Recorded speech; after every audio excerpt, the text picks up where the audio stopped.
Olá, meus amigos e minhas amigas, sejam muito bem-vindos a mais uma aula do nosso curso Técnica em Mineração, Fundamentos, Teoria e Prática. E nessa aula nós vamos começar com os princípios da moagem.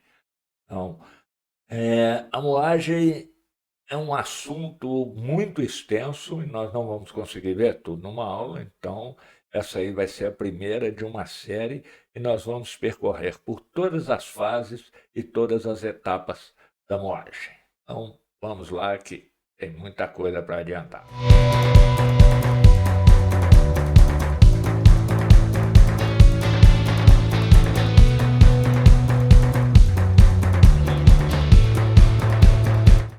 Então, nessa aula nós vamos falar sobre moinhos e moagens, mas antes eu quero pedir a você, se ainda não estiver inscrito no canal, por favor, se inscreva, acione o sininho e deixe o seu gostei ou não gostei ao final desse vídeo. O processo de moagem, ele advém de tempos antigos, né? Pela foto aí já dá para ter uma ideia que isso aí já é uma coisa assim de muitos e muitos anos atrás, tá? Então os romanos utilizavam a moagem em grandes vasilhames chamados galga, dotado de sistema duplo de rolo de pedra. Então o material era jogado nessas galgas e esses rolos de pedra iam moendo e reduzindo o tamanho desse material. Podem ver que o acionamento era manual. É uma operação unitária destinada a promover a redução do tamanho das partículas de determinados minerais ou materiais sólidos, transformando-os em produtos pulverulentos, muito finos. E vocês vão ver um videozinho aí que vai explicar claramente o porquê da importância dessa transformação. Então, vejamos, o processo de redução de tamanho das partículas, né, ele tem suas razões tecnológicas, em particular, quanto à possibilidade de permitir a obtenção de produtos finos com superfície específica elevada. Entretanto, trata-se de um processo de alto consumo de energia. Nessa figura aí nós temos as setas indicando, vocês podem ver a coloração dela, verde, amarelo e laranja aí, que demonstram que o grau de consumo ou a intensidade de consumo da energia necessário para cada fase do processo. Então, se eu vou reduzir uma partícula aí de 30 milímetros para 3 milímetros, eu tenho um gasto de energia relativamente baixo, ao passo que se vai passar de 300 microns para 30 microns, esse consumo de energia é muito maior. Então, figura bastante representativa aí, dá para entender muito bem isso que eu estou falando com vocês. Agora, por que nós temos que reduzir o tamanho das partículas? Bom, já falamos que é para torná-las finas e pulverulentas, né? Mas existem várias outras razões que nos levam a essa redução.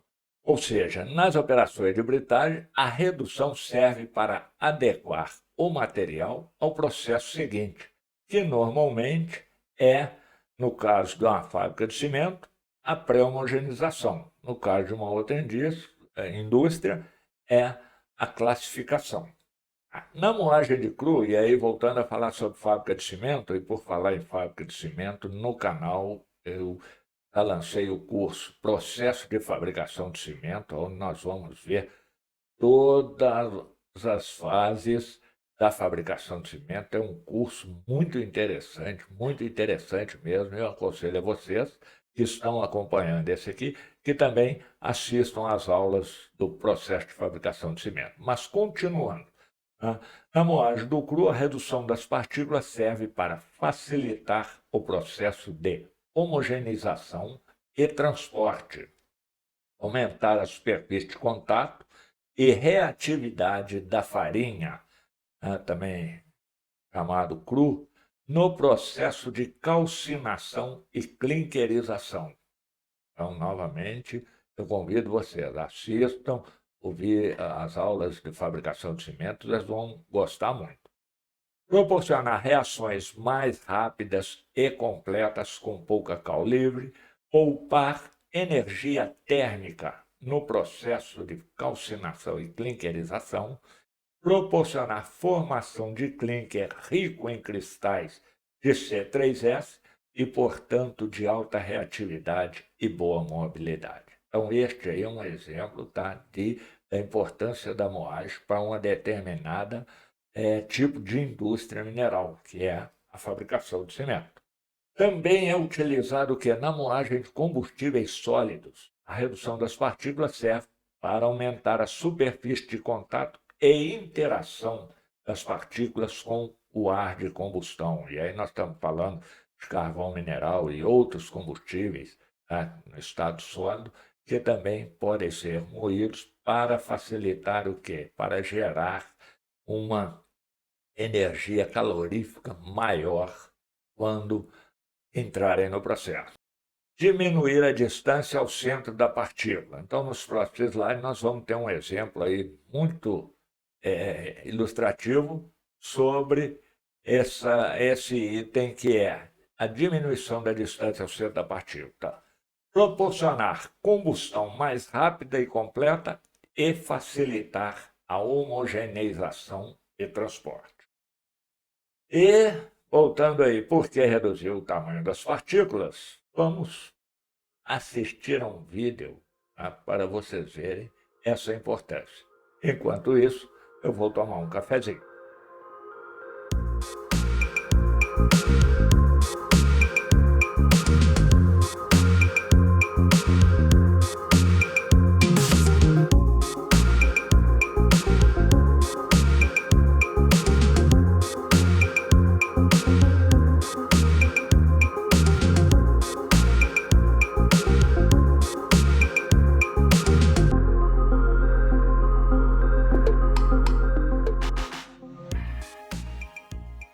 Benefícios disso: maior área de contato do material com a água.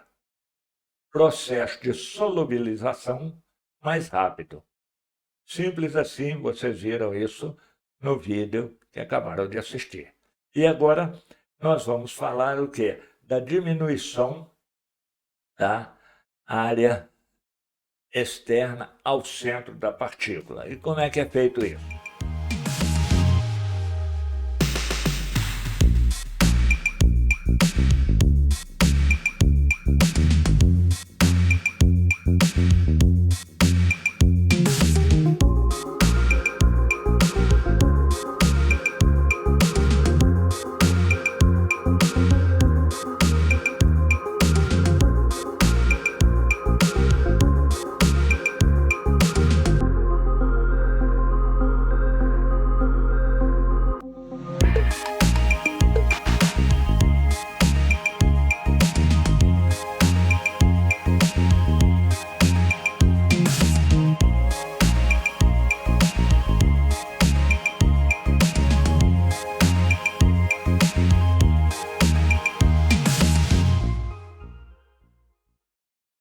A turma que gosta de um churrasco aí viu a diferença que é entre você ter um bife inteiro e entre você ter a carne moída.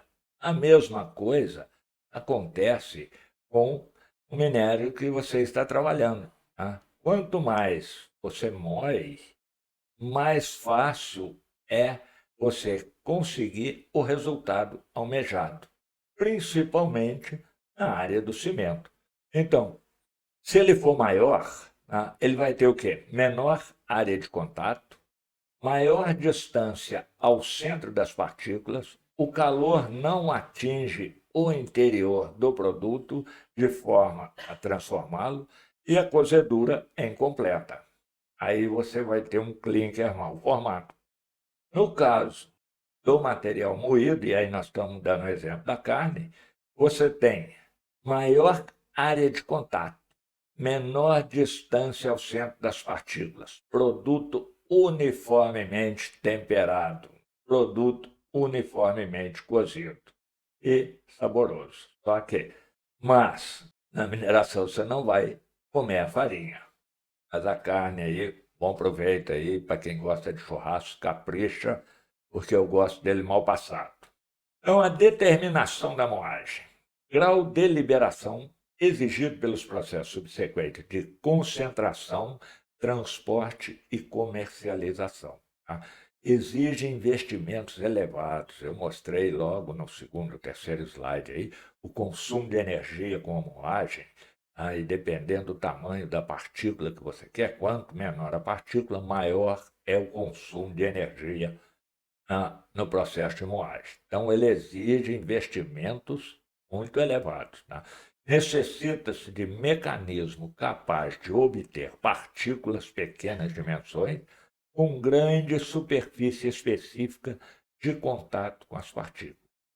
As forças utilizadas para a fragmentação das partículas são pequenas, porém, os moinhos devem ser capazes de distribuir uma grande quantidade de energia sobre um grande volume de partículas. Carlão, como é que é isso aí? Calma aí, nós vamos ver na sequência aí o que foi dito nisso aí. Então vamos lá. Primeiro, vamos ver aqui o princípio da moagem nos moinhos tubulares e de bolas. Tá?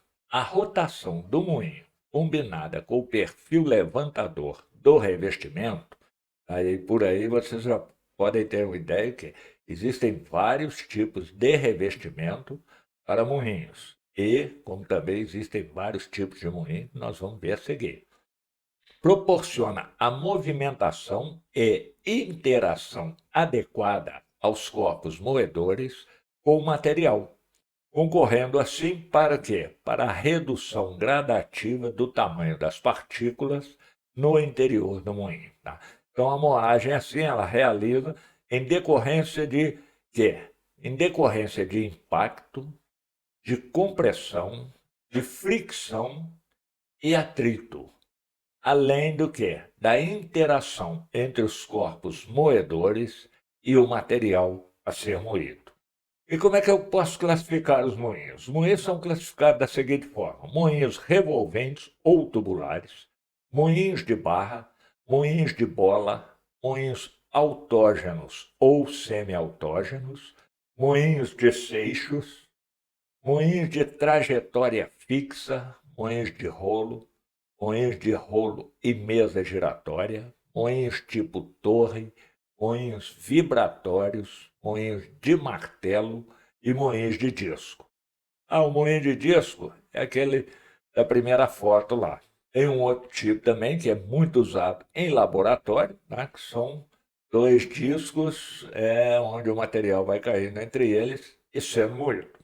Vamos começar falando sobre os moinhos tubulares ou revolventes, que é a solução para aplicar pequenas frações de força, como nós já falamos, em um grande número de partículas. O efeito alcançado pelo uso dos meios moedores para produzir a cominuição.